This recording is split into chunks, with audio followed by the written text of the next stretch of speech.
Então a gente chega no final do capítulo 3, as pessoas atravessam o Rio Jordão a pés enxutos. Depois que esse acontecimento, que é fantástico, ele é simplesmente fantástico. Depois que esse acontecimento vira algo real e eles atravessam esse rio, a gente entra no capítulo 4. Então, depois de atravessar o Jordão, Deus deu mais uma instrução para Josué e para o povo. Você percebe que Deus está sempre se comunicando, dando orientação, dando direção. Deus nunca está deixando Josué e o povo em aberto. Deus sempre está direcionando os passos, conduzindo, e Ele faz isso por intermédio da sua palavra. Por isso é importante o hábito de estar sempre lendo a palavra de Deus, conhecendo, estudando e aplicando. Então Deus dá mais uma instrução para Josué e o povo. Eles deveriam tirar 12 pedras do Jordão e construir um memorial que serviria de testemunho para as futuras gerações sobre a graça soberana de Deus e sua aliança e a obediência. Então, esse memorial deveria trazer à memória daquelas gerações e das gerações futuras aquilo que aquelas pessoas estavam experimentando, a graça de Deus, o favor de Deus ali no meio daquelas pessoas. Josué também ergue um outro memorial com as pedras ali no meio do Jordão onde os sacerdotes estavam, e ele faz outro memorial em Gilgal, onde eles ficaram acampados. E o significado desses memoriais está no próprio texto bíblico, que no versículo 24 vai falar que Israel passou em seco esse Jordão, porque o Senhor, seu Deus, fez secar as águas do Jordão diante de vocês. Quando as pessoas tivessem contato com esse memorial, era para ser dito isso: Deus agiu graciosamente em favor de vocês. À medida que vocês ouviam a voz do Senhor e obedeciam, vocês desfrutavam das maravilhosas graças, nem existe essa frase assim, mas da maravilhosa graça de Deus, em todos os aspectos, não só a nível físico, mas também a nível espiritual. Essas pessoas estavam caminhando com Deus, obedecendo ao Senhor. Isso fez toda a diferença. Agora eles estão do outro lado do Jordão, construindo memoriais para não se esquecerem daquilo que Deus tinha feito por eles, graciosamente e poderosamente. E isso é muito importante, porque esse capítulo da história nos mostra a importância de ensinar as futuras gerações. Nós não podemos descartar a nossa responsabilidade de ensinar aqueles que vão vir depois de nós. Então, se nós negarmos a nossa responsabilidade de educar e de ensinar os nossos filhos e os filhos dos nossos filhos e assim por diante, nós vamos criar um lapso, que a Bíblia até fala sobre isso. Ninguém falava mais sobre Deus e cada um fazia o que lhe parecia certo. O próximo livro de Juízes fala dessa realidade. Então, aqui Josué está demonstrando com essa ação que nós devemos nos comprometer com o ensino das próximas gerações. E ensinar o quê? Palavra de Deus, ensiná-los a ouvir a palavra de Deus, ensiná-los a obedecer a palavra de Deus, ensiná-los a desfrutar da graça de Deus, ao obedecer a palavra de Deus. Isso não é um tipo de ensino na consciência judaica que você transmite só com princípios, através de uma aula, através de um seminário, não. Esse é o tipo de princípio que se encarna na vida daqueles que caminham com o Senhor. É possível observar isso enquanto se caminha com o pai, nas coisas mais simples da vida. Quando o pai chama os filhos e a esposa para fazer o culto doméstico, coisas simples em que o filho vai percebendo que a obediência é deleite, e não frustração, e não peso, e não angústia. Então esse princípio tem que ser aplicado, e isso nos faz perceber que existe um lugar muito apropriado para se ensinar às futuras gerações, que é o nosso lar. De maneira imediata, a futura geração são os filhos. E um lugar propício para esse treinamento é a casa, é o lar. Isso fala da responsabilidade que os pais têm de ensinar os seus filhos o Evangelho, a realidade do Evangelho. Seu filho pode ter até contato com um professor na escola bíblica dominical, mas isso é muito diferente e não supre o lugar do ensino dentro da casa, com um pai presente e uma mãe presente, mostrando como é obedecer a Deus e como é maravilhoso desfrutar da graça de Deus através da obediência. Certamente, esse filho terá capital moral para se tornar um homem e uma mulher de Deus, um bom cidadão no mundo que é criado por Deus, e ele vai operar nessa mesma ótica, ou nessa mesma forma que Deus criou o mundo para operar. E ele vai glorificar a Deus, e vai conseguir viver para a glória de Deus. Isso fala de algo muito importante, que assim como eu tenho que ensinar às futuras gerações o evangelho e a obedecer, eu também preciso ensiná-los a testemunhar. Testemunhar ao mundo acerca de Deus, a respeito de Deus e sobre o evangelho do nosso Senhor Jesus Cristo. A responsabilidade imediata de ensinar o seu filho a dar testemunho sobre Deus, sobre Jesus Cristo, é do pai e da mãe, que devem ver esse mesmo testemunho na vida dos pais, porque existe uma compatibilidade relacional na aliança de Deus, e nós temos que abraçar essa compatibilidade relacional. Tanto é que Jesus nos ensina a orar, Pai Nosso, Pai que se expressa na comunhão do seu povo. Ele é meu Pai, a nível pessoal mas Ele é o Pai Nosso.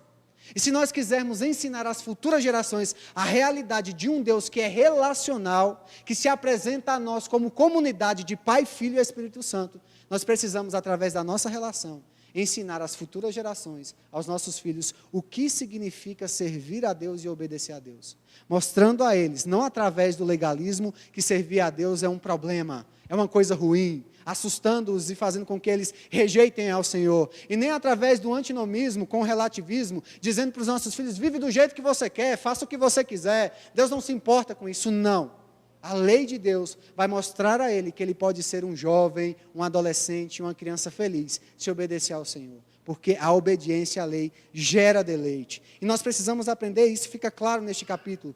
Existem memoriais, a Bíblia trata da relação, a Bíblia traz tudo o que nós precisamos saber acerca de Deus, acerca da boa notícia do Evangelho, acerca da criação e acerca de nós mesmos. A Bíblia é o nosso maior memorial. E nós precisamos consultá-la, aprender, conhecer e aplicá-la, tanto a nível pessoal quanto a nível familiar, comunitário. Isso é muito importante. E Josué nos ensina isso, esse livro vai nos ensinar isso. E aqui nós caminhamos para o capítulo final, gente. Aqui é aquela hora, aquele momento que tem a musiquinha, né? Do final do filme.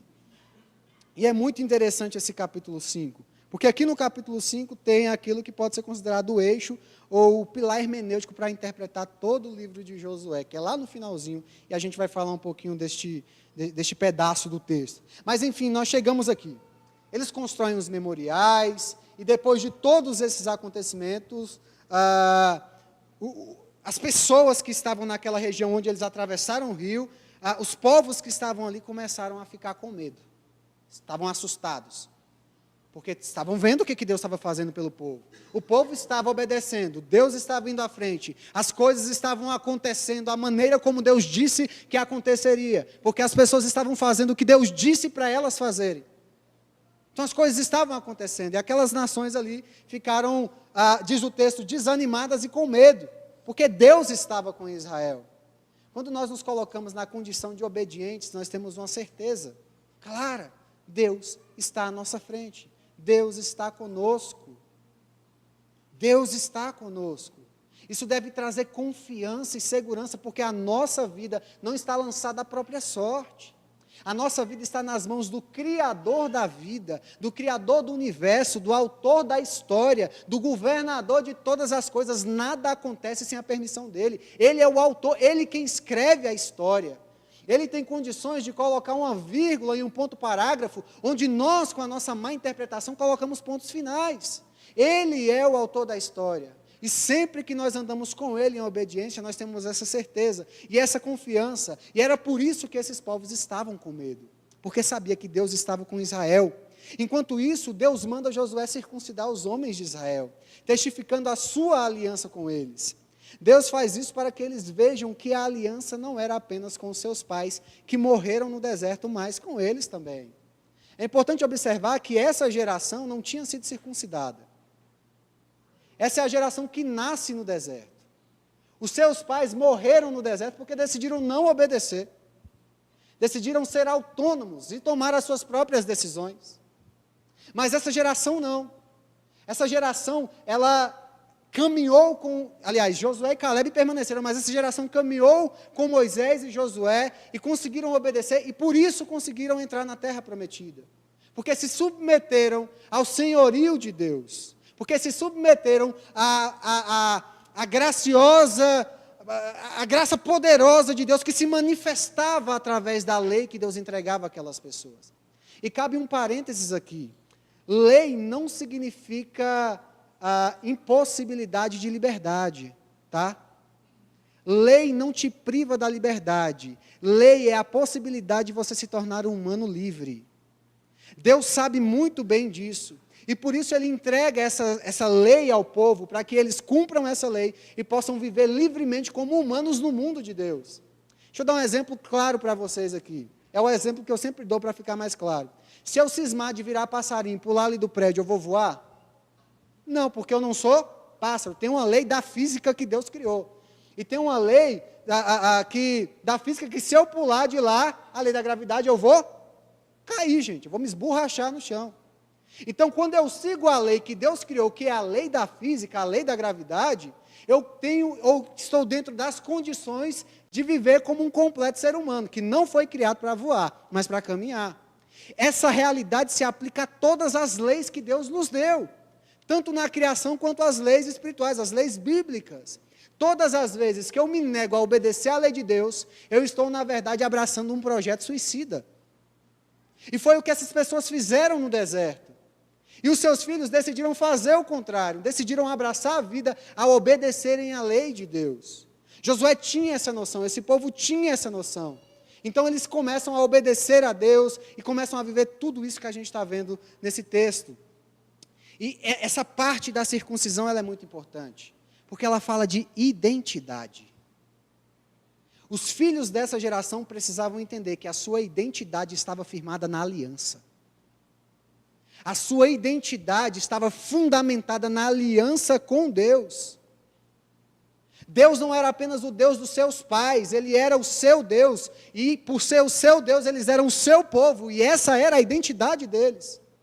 A identidade do cristão está firmada na promessa e na nova aliança com Cristo Jesus. Não tem como nós resolvermos as crises de identidade que não seja assim, firmando a nossa identidade no verdadeiro fundamento, que é o próprio Deus, que é a aliança com o próprio Deus.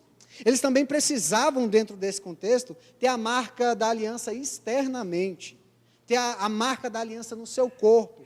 O Schaeff fala de uma característica da aliança que ela era nacional e a nível material e espiritual. E uma das características dessa aliança com Deus era a circuncisão.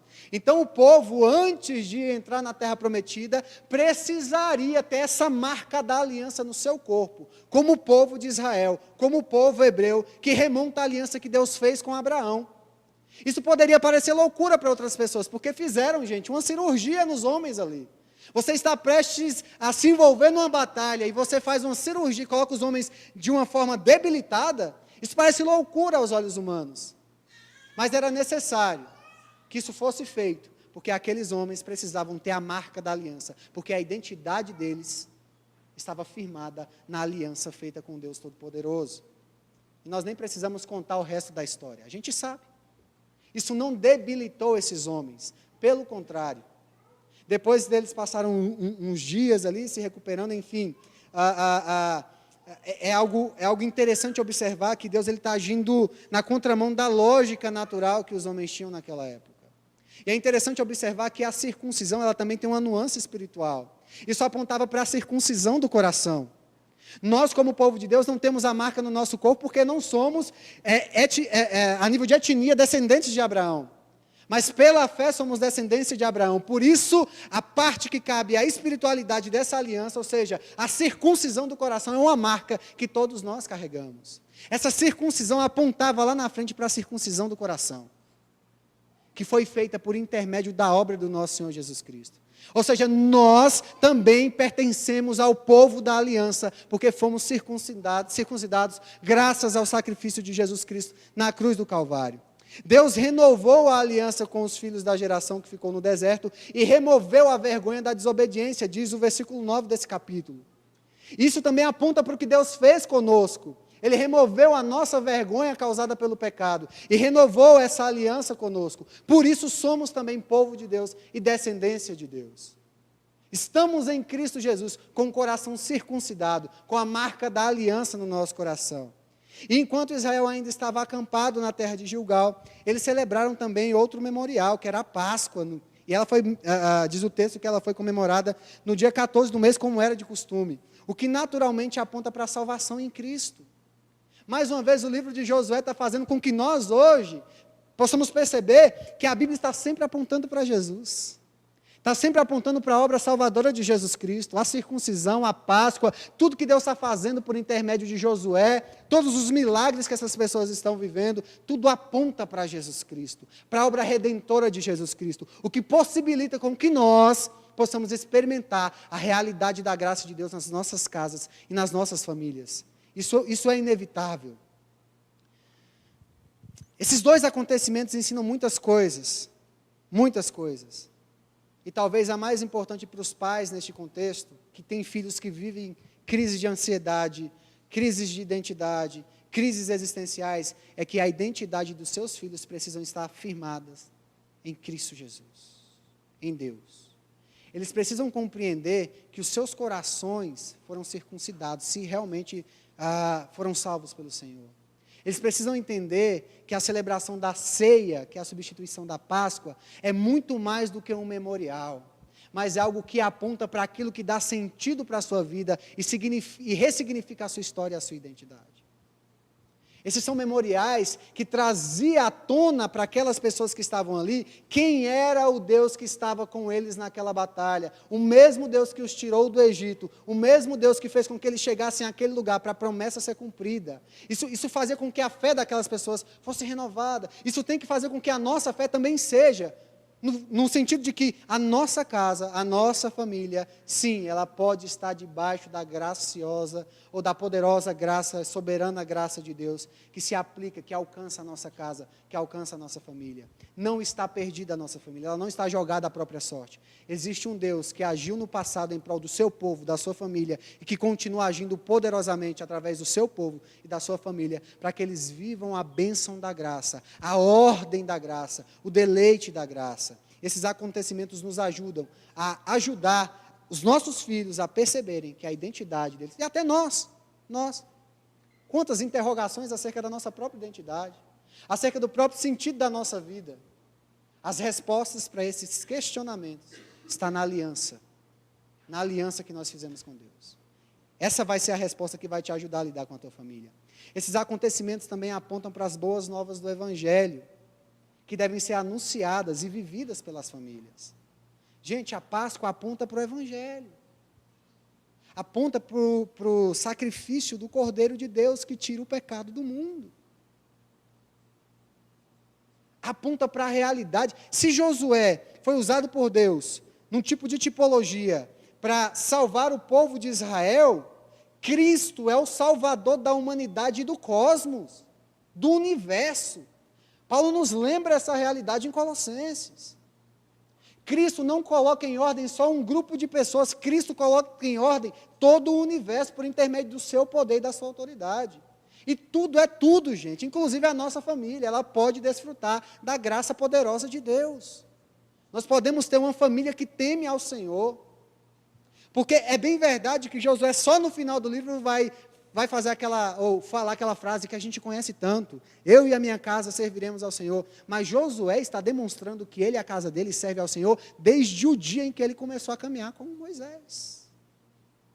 Essa argumentação e essa frase dele é uma conclusão, não é que ele e a casa dele ia servir o Senhor dali para frente, ele e a casa dele está servindo ao Senhor desde que ele decidiu caminhar com Moisés.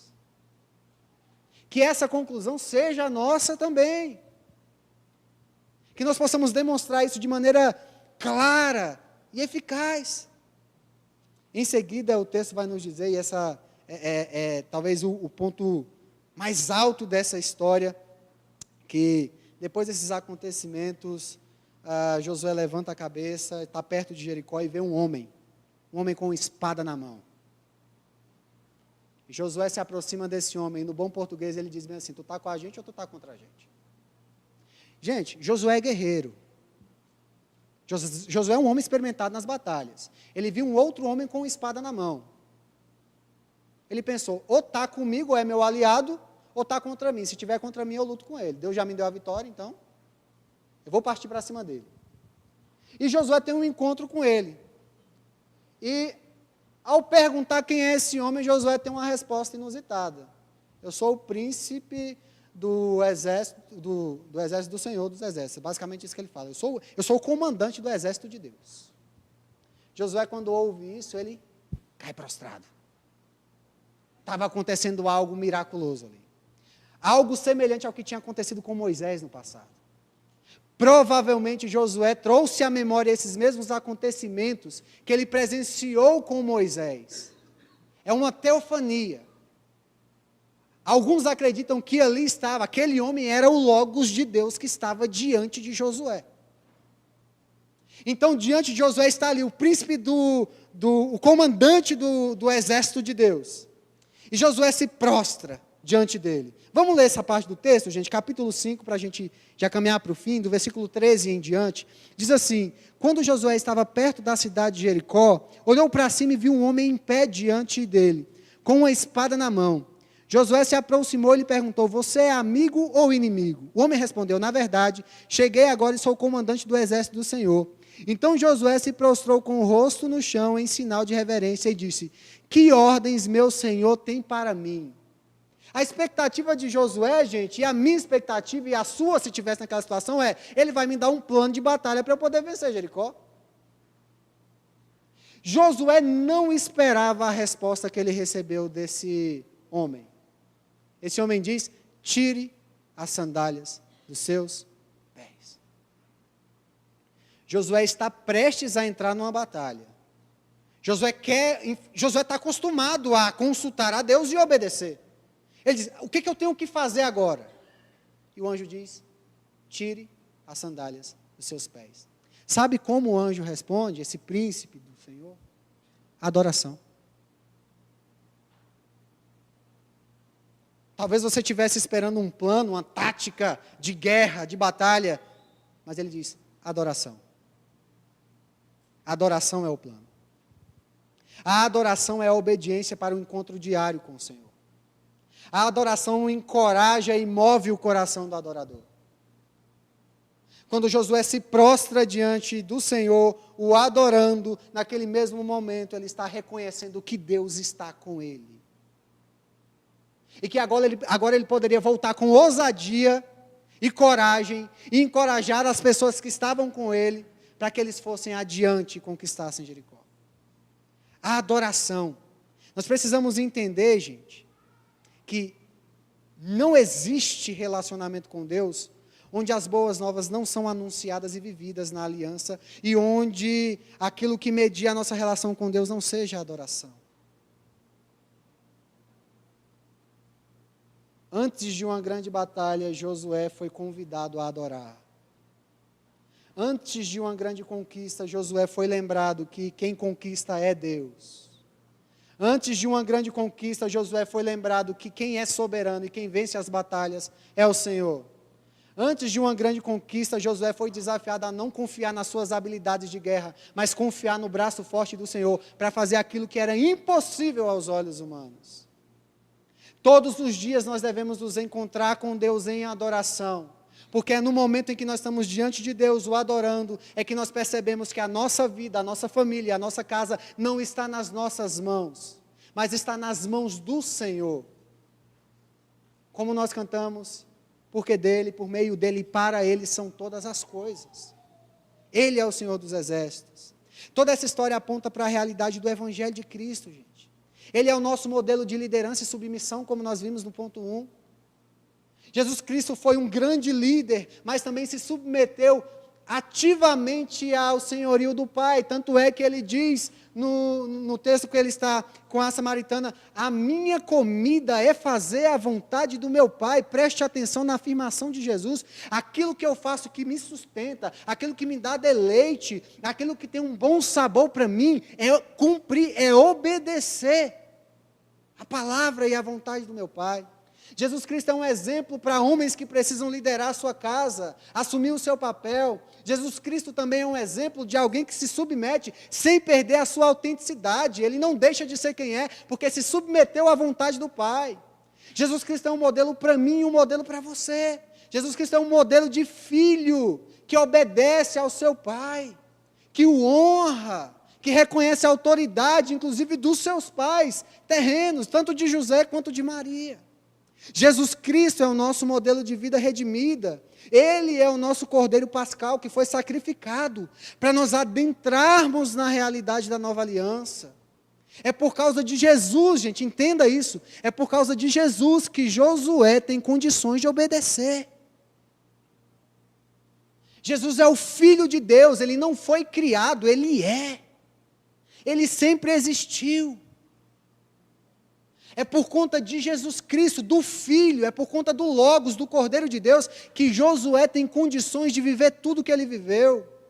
Não se trata de Josué, se trata de Jesus, que cria a possibilidade para nós desfrutarmos da graça. Não se trata dos nossos méritos e das nossas qualidades, se trata dos méritos e das qualidades de Cristo Jesus. É sobre Ele. Ele é a palavra, Ele é a obediência. Por meio dEle é possível desfrutar da nova vida em todas as esferas, inclusive na família. Por meio de Jesus é possível ter esperança, ou seja, esperar com confiança que eu e a minha casa temeremos ao Senhor e serviremos ao Senhor. É por causa de Jesus. Toda a Bíblia aponta para Ele. Toda a Bíblia aponta para Ele.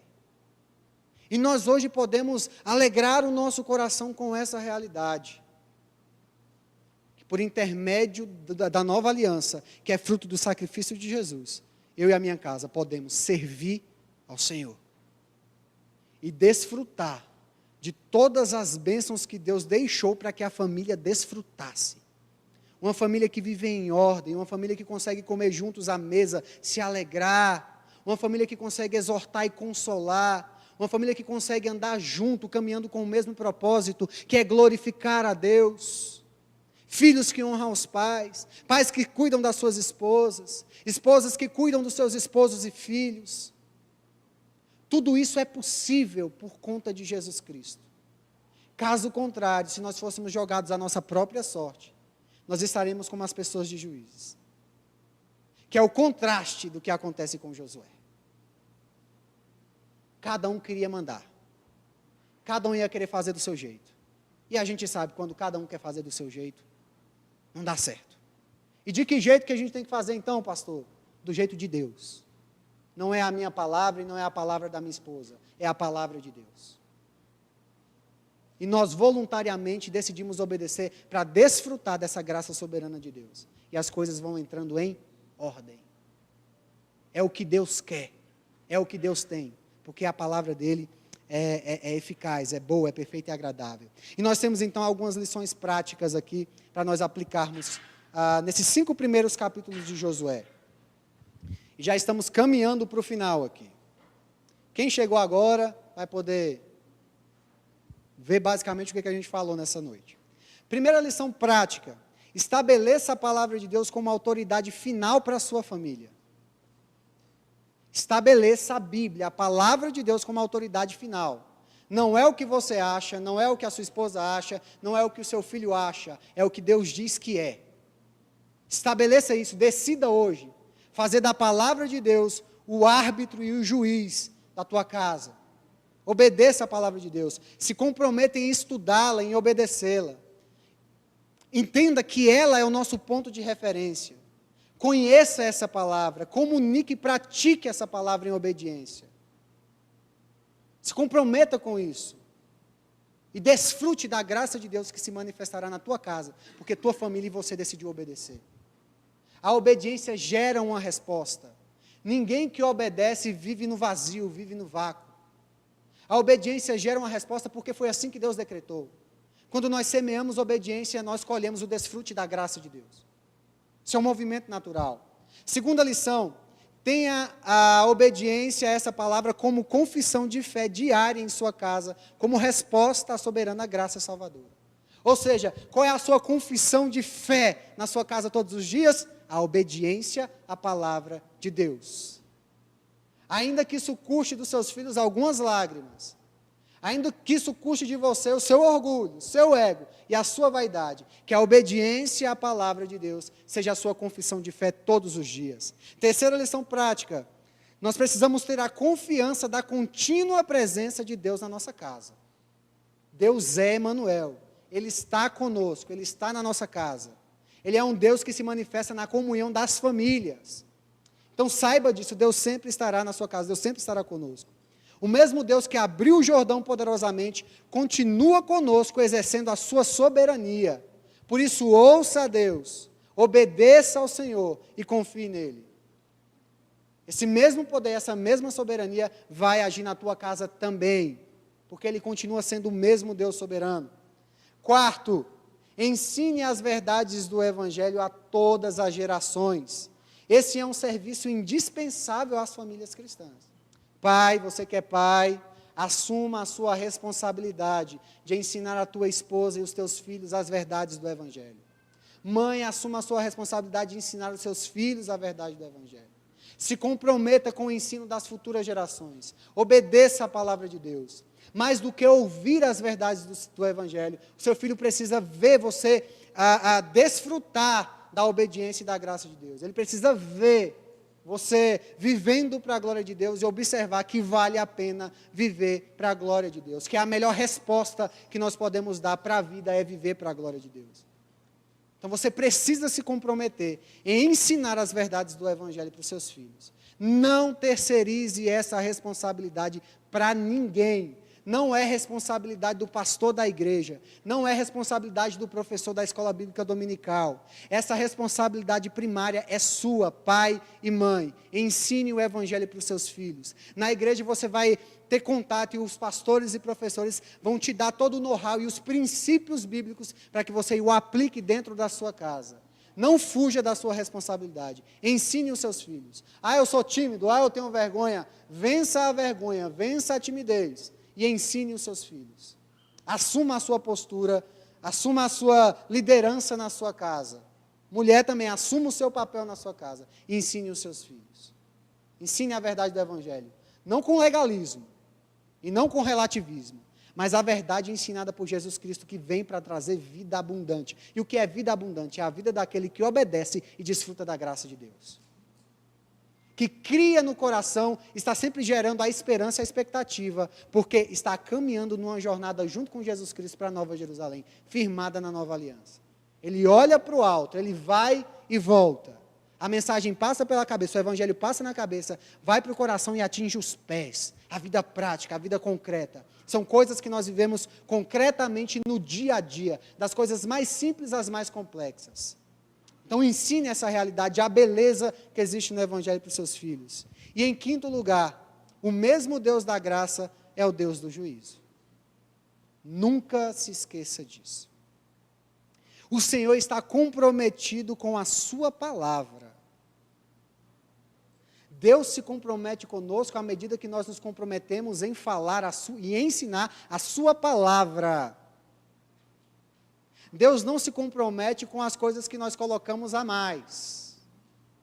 Deus não se compromete com as nossas interpretações aleatórias. Deus se compromete com a sua palavra. Por isso, quando a palavra de Deus se cala, nós precisamos nos calar. Ela é suficiente. E existe o juízo para aqueles que se colocam contra a palavra de Deus, porque eles se colocam em desobediência. Na minha versão não diz, mas outra versão, se eu não me engano, a NAA, vai dizer que o anjo fala assim para Josué, quando Josué pergunta, você é dos nossos? Ele diz, eu não sou nem de vocês, nem de ninguém. O que ele estava querendo dizer? Eu faço aquilo que tem uma profunda relação com a obediência. Se você obedecer, eu estou lutando com você. Se você desobedecer, o juízo virá sobre você. Não tem alternativa. Tudo que nós semeamos, nós colhemos. Tá? Isso aqui não é magia negra não, gente. É uma coisa natural da vida. Tudo que nós semeamos, nós colhemos. Se nós desobedecermos, nós estamos nos opondo à realidade do mundo de Deus.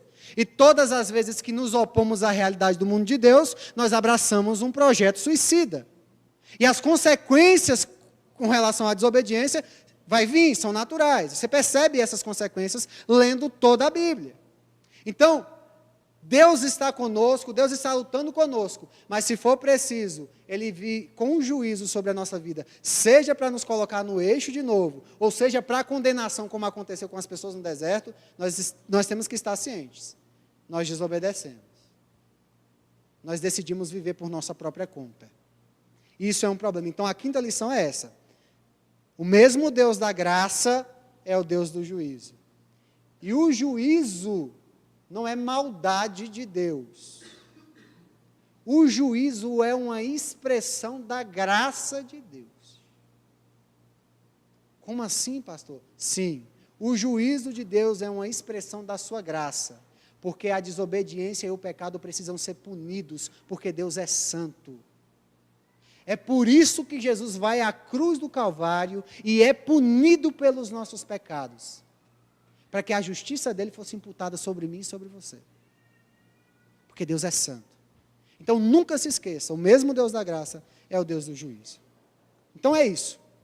Temos aqui os princípios nesses 5 primeiros capítulos, que vão nortear aí aquilo que vai acontecer amanhã, aquilo que vai acontecer domingo, e enfim, eu tenho certeza que vão ser coisas extraordinárias, que vão ser ditas aqui, que vão nos ajudar a entender a realidade da vida, a entender como a nossa família pode glorificar a Deus. Amém?